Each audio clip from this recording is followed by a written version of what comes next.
नमस्कार दोस्तों, आपका हमारे चैनल अद्भुत ज्ञान सागर पर स्वागत है। भगवान श्री वेद व्यास जी द्वारा रचित श्री गरुड़ महापुराण के दिव्य ज्ञान के माध्यम से आज की अपनी प्रस्तुति में हम प्रेत और प्रेत योनि के बारे में जानकारी देने का प्रयास कर रहे हैं। जब गरुड़देव ने भगवान श्री हरि से कहा कि हे मधुसूदन परमात्मन, अभी तक आपने जो ज्ञान मुझे दिया उससे मैं तृप्त हो गया हूँ।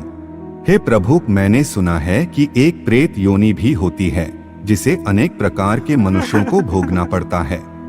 अतः हे कमल नयन, अब मैं आपसे यह जानना चाहता हूँ कि प्रेत योनि क्या होती है, किन मनुष्यों को प्राप्त होती है और प्रेत योनि को प्राप्त हुआ मनुष्य अपने परिवार तथा अन्य लोगों के जीवन को कैसे प्रभावित करता है। तब भगवान श्री हरि ने गरुड़देव से कहा कि हे विनीता पुत्र, मनुष्य जीवन के कल्याण के लिए तुमने बहुत अच्छा प्रश्न किया है। प्रेत योनि क्या है और किसको प्राप्त होती है, इसके बारे में मैं तुम्हें सुना रहा हूँ, ध्यान से सुनो। हे गरुड़देव, इस सृष्टि में 84 लाख योनियां हैं और उनमें प्राणियों का अनुगमन चलता रहता है। उन 84 लाख योनियों में प्रेतों की भी एक योनि है जिसे प्रेत योनि कहते हैं। मृत्यु के बाद कुछ आत्माएं इस प्रेत योनि में प्रवेश करती हैं। इस प्रकार की आत्मा को प्रेत या प्रेत आत्मा कहते हैं। मनुष्य जीवन मिलने पर जो मनुष्य अपने जीवन पर्यंत असंतुष्ट रहते हैं, अपने हित के लिए दूसरों को दुख देकर सदैव ही पाप कर्म करते हुए दौड़ते भागते रहते हैं तथा कभी भी संतुष्ट नहीं होते हैं और अंत समय तक भी उनकी असीमित अभिलाषाएं अपूर्ण रह जाती हैं, मृत्यु होने के बाद वे प्रेत योनि में प्रवेश करते हैं और प्रेत बन जाते हैं। जिन व्यक्तियों की अकाल मृत्यु होती है तथा जिन व्यक्तियों की मृत्यु के बाद बंधु बांधवों द्वारा दाह संस्कार की क्रिया नहीं की जाती है, वे भी प्रेत योनि को प्राप्त होते हैं, जिससे प्राणियों को बहुत दुख भोगना पड़ता है। हे गरुड़देव, अन्य भी कई कृत्य हैं जिनसे मनुष्य प्रेत बनता है, तुम उसे भी ध्यान पूर्वक सुनो।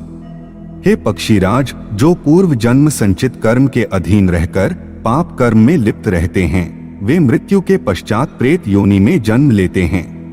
जो मनुष्य बावली, कूप, जलाशय, उद्यान, देवालय, प्याऊ, घर, आम्र आदि फलदार वृक्ष, रसोई घर, पितृ या पितामह के धर्म को बेच देता है, वह पाप का भागी होता है। ऐसा व्यक्ति मरने के बाद प्रलय काल तक प्रेत योनि में रहता है। जो व्यक्ति लोभवश गौचारण की भूमि, ग्राम की सीमा, जलाशय, उपवन और पशु चारागाह को जोत लेते हैं, वे भी प्रेत होते हैं।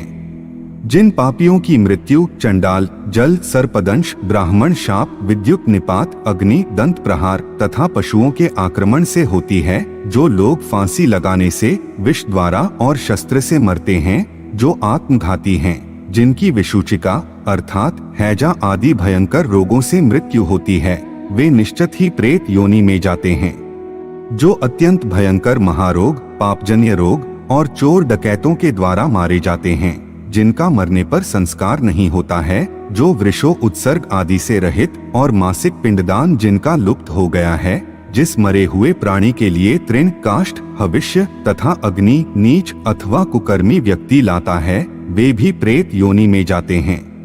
पर्वतों अथवा दीवाल के ढहने से जिनकी मृत्यु हो जाती है, निंदित दोषों से जिनकी मृत्यु होती है, जिनकी मृत्यु भूमि में नहीं होती, जिनकी मृत्यु अंतरिक्ष में होती है, जो भगवान विष्णु का स्मरण न करते हुए मर जाते हैं, जिनकी मृत्यु सूतक और श्वान आदि निकृष्ट योनियों के संसर्ग में होती है, वे भी प्रेत योनि में जाकर प्रेत बनते हैं।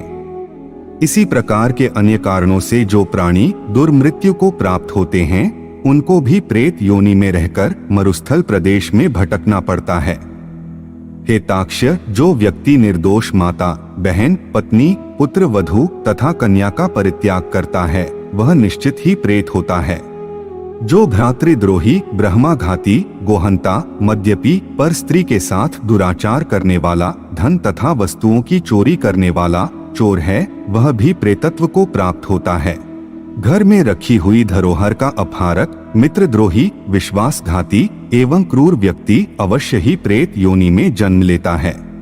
जो वंश परंपरागत धर्म पथ का परित्याग करके दूसरे धर्म को स्वीकार करने वाला है, विद्या और सदाचार से जो विहीन है, वह भी निस्संदेह प्रेत ही होता है। हे गरुड़देव, 84 लाख योनियों से परिव्याप्त यम तथा हजारों भूतों से रक्षित होने पर भी वे प्रेत नरक से निकलकर इस संसार में विचरण करते हैं।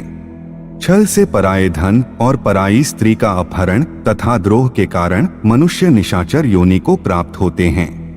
जो लोग केवल अपने पुत्र के हित चिंतन में ही लगे रहते हैं तथा सभी प्रकार का पाप कर्म करते रहते हैं, वे शरीर रहित होकर भूख प्यास की अथाह पीड़ा को सहन करते हुए यहाँ वहाँ इधर उधर यत्र तत्र भटकते रहते हैं।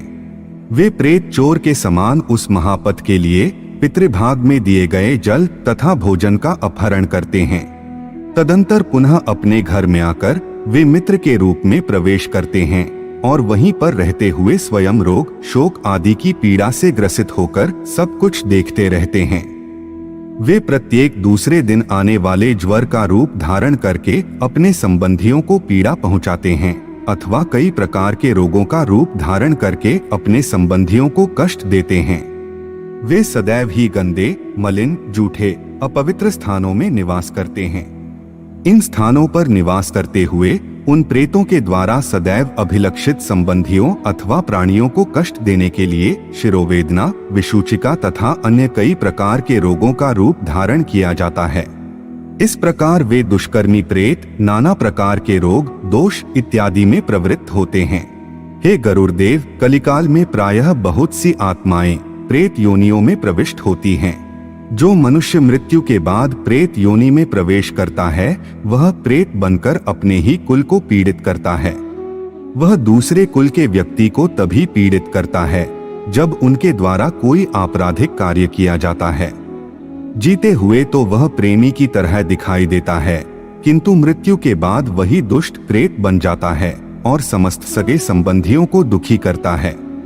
अपने जीवन में जो मनुष्य श्री रुद्र भगवान के मंत्र का जप करता है, धर्म में अनुरक्त रहता है, देवताओं की पूजा करता है और अतिथियों की सेवा करता है, सदैव ही सत्य तथा प्रिय बोलने वाला होता है, उसे प्रेत कभी भी पीड़ा नहीं पहुंचाते हैं। जो व्यक्ति सभी प्रकार की धार्मिक क्रियाओं से दूर रहता है, नास्तिक होता है, धर्म की निंदा करने वाला होता है और सदैव ही असत्य एवं कटु वचन बोलता है, उसी को प्रेत अत्यधिक कष्ट पहुंचाते हैं। कलिकाल में अपवित्र क्रियाओं को करने वाला प्राणी भी प्रेत योनि को प्राप्त होता है। हे गरुड़देव, इस संसार में एक ही माता पिता से उत्पन्न होने वाली संतानों में भी भिन्नता होती है। जैसे कि एक पुत्र तो सुख का उपभोग करता है और दूसरा दुखी रहकर पाप कर्म में लिप्त रहता है। एक संतानवान होता है जबकि दूसरे की कोई संतान ही नहीं होती है, और यदि संतान होती भी है तो वह अल्प आयु में ही मृत्यु को प्राप्त हो जाती है। एक पुत्र धनधान्य से संपन्न रहता है जबकि दूसरा निर्धन ही रह जाता है। एक के बहुत पुत्र होते हैं जबकि दूसरे की केवल पुत्रियां ही होती हैं। इस प्रकार प्रेत दोष के कारण बंधु बांधवों में विरोधाभास होता रहता है। प्रेत योनि के प्रभाव से मनुष्य को संतान की प्राप्ति नहीं होती है और यदि होती भी है तो वह अल्प आयु में ही मृत्यु को प्राप्त हो जाती हैं। अतः प्रेत बाधा के कारण मनुष्य संतानहीन, पशुहीन तथा धनहीन हो जाता है। हे पक्षीराज, जो व्यक्ति प्रेत योनियों को नहीं मानते हैं वे स्वयं ही प्रेत योनि को प्राप्त होते हैं। जिसके वंश में प्रेत दोष रहता है उसके लिए इस संसार में सुख दुर्लभ हो जाता है। प्रेत बाधा होने पर मनुष्य की मति, प्रीति, रति, लक्ष्मी और बुद्धि इन पांचों का विनाश हो जाता है। वह अपने बंधु बांधवों से शत्रुता रखने लगता है तथा प्रेत बाधा से ग्रसित रहने पर तीसरी या पांचवी पीढ़ी में उसके कुल का भी विनाश हो जाता है। इस प्रकार ऐसे वंश में उत्पन्न प्राणी जन्म जन्मांतर तक दुखी, दरिद्र, निर्धन और पाप कर्म में लिप्त रहकर असंतुष्ट रहता है। तो यह थी प्रेत और प्रेत योनि के बारे में एक छोटी सी जानकारी। दोस्तों, आपको हमारी वीडियो कैसी लगी कमेंट करके बताएं।